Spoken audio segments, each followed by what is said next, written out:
తిరుపతి శివారు ప్రాంతాలలో భూ కబ్జాలు విచ్చలవిడిగా యథేచ్ఛగా సాగుతున్నాయి. కలెక్టర్ కార్యాలయానికి దగ్గరలో ఒక చెరువు కట్టను జేసీబీల సాయంతో తొలగించి చెరువులో మట్టిని అక్రమంగా తరలిస్తున్నారు. అక్రమ మట్టి తవ్వకాల తరలింపును స్థానికులు అడ్డుకుంటున్నారు. దాదాపు కోట్ల ప్రభుత్వ భూమిని, చెరువును కబ్జాలు చేయడానికే ఇదంతా జరుగుతోందని స్థానికులు అంటున్నారు. ప్రభుత్వ భూమి కబ్జాలు, చెరువులో మట్టి తవ్వకాలు, అక్రమ తరలింపులకు సంబంధించి ఫుల్ డీటెయిల్స్ మా ప్రతినిధి గోపినాథ్ అందిస్తారు.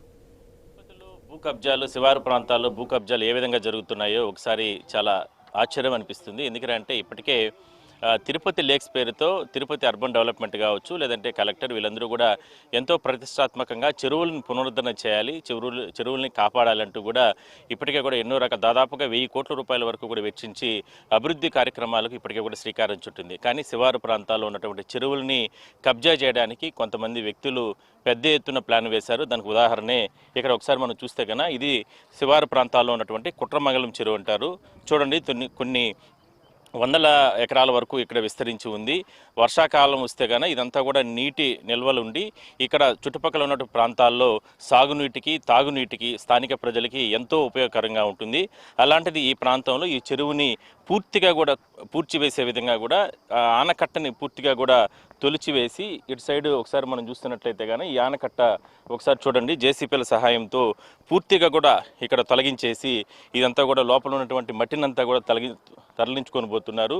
సో జేసీపీలు కూడా ఇక్కడ ఉన్నాయి. ఈ అక్రమ నిర్మాణాలని ఆపడానికి, అక్రమ తవ్వకాలను ఆపడానికి స్థానికులందరూ కూడా, స్థానిక యువకులు కావచ్చు లేదా స్థానికులందరూ కూడా వీళ్ళందరూ కూడా ఇక్కడికి వచ్చి వాళ్ళ నిరసన వ్యక్తం చేస్తున్నారు. ఇంత దౌర్జన్యంగా ఎప్పుడూ లేని విధంగా ఈ రకంగా ఎట్లా చేస్తారంటూ కూడా వాళ్ళు తీవ్ర ఆవేదన వ్యక్తం చేస్తున్నారు. శివారు ప్రాంతాల్లో అసలు ఎందుకు జరుగుతుంది ఇంత పెద్ద ఎత్తున భూదోపిడీ కానీ, భూ దందాలు కానీ, లేదంటే ఈ రకంగా చెరువుల్ని కబ్జా చేసే ప్రయత్నం చేస్తున్నారు?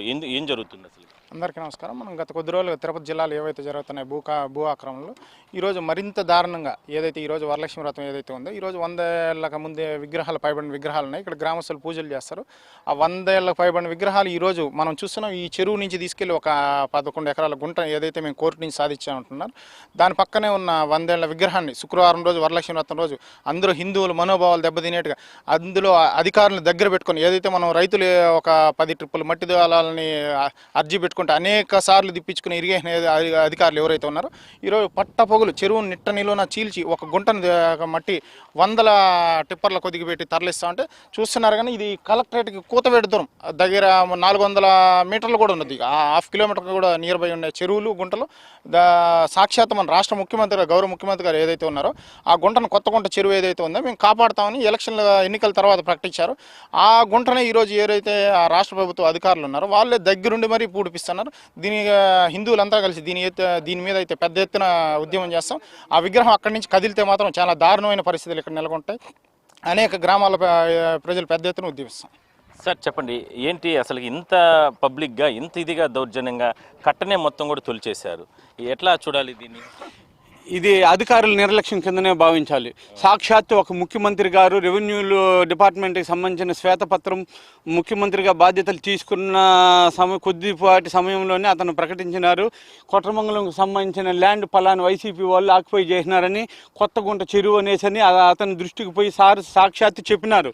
ముఖ్యమంత్రి గారు చెప్పినా కూడా సరే వీళ్ళు అధికారులు పరిగణనలో తీసుకోకుండా ఆయన దృష్టికి పోదులేనే ఉద్దేశంతో నిర్లక్ష్యపు ధోరణితో ఈ విధంగా 300 కోట్లు విలువ చేసే సైట్ని ప్రైవేట్ వ్యక్తులు పరం చేస్తూ ఉన్నారు.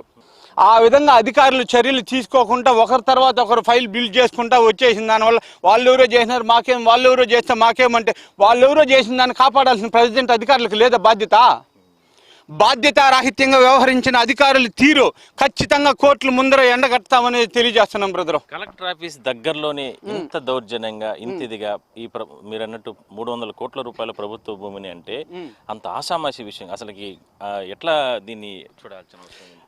ఆషామాషి విషయం కాదని అందరికీ తెలుసు. వడ్డిచ్చేవాడు మనవాడు ఎక్కడైనా ఉన్న బంతిలో ఏడున్నా చేరుతుందనే ధోరణితో అధికారులు చేస్తూ ఉన్నారు.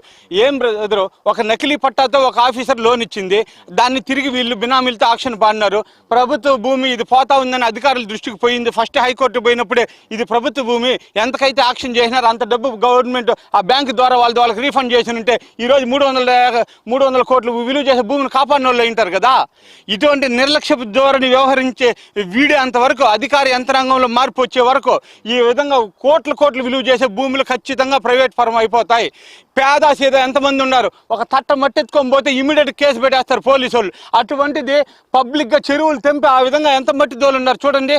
ఏం వాళ్ళకి తెలియకనే ఉన్నాయి అధికారులకి, వాళ్ళు ఎందుకు చర్యలు తీసుకోలేదు? మేము వచ్చి పోలీస్ స్టేషన్లకి, ఇరిగేషన్ డిపార్ట్మెంట్లకి కంప్లైంట్ చేసుకునే పరిస్థితి అవసరం మాకు. సో ఒకసారి మనం ఇటు సైడ్ కూడా చూస్తే చూడండి, వాళ్ళు ఎవరైతే ఇక్కడ స్థానికులు వాళ్ళు తీవ్ర ఆవేదన వ్యక్తం చేస్తున్నారు.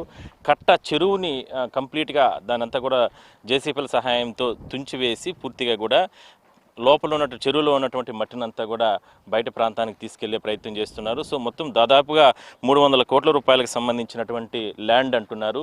సో దీనిపైన కలెక్టర్ ఆఫీస్ కార్యాలయం దగ్గరలోనే ఇంత పెద్ద ఎత్తున భూ కబ్జాలు, మట్టి తోడకాలు, మట్టిని తరలించడం ఇవన్నీ కూడా జరుగుతున్నప్పటికీ కూడా ఎందుకు ప్రభుత్వ యంత్రాంగం చర్యలు తీసుకోలేకుండా పోతుంది, రాష్ట్ర ప్రభుత్వం అధికార యంత్రాంగం ఎందుకు స్పందించలేకుండా పోతుంది అనేది స్థానికుల ఆవేదన. ఎట్టి పరిస్థితుల్లో ఈ భూమిని కాపాడుతాం, ఈ చెరువులను కాపాడుతామంటూ కూడా వాళ్ళు ఆవేదన, ఆగ్రహం వ్యక్తం చేస్తున్నారు. వీడియో జర్నలిస్ట్ రాజేష్తో కలిసి గోపీనాథ్, ఐ న్యూస్, తిరుపతి శివారు ప్రాంతాల నుంచి.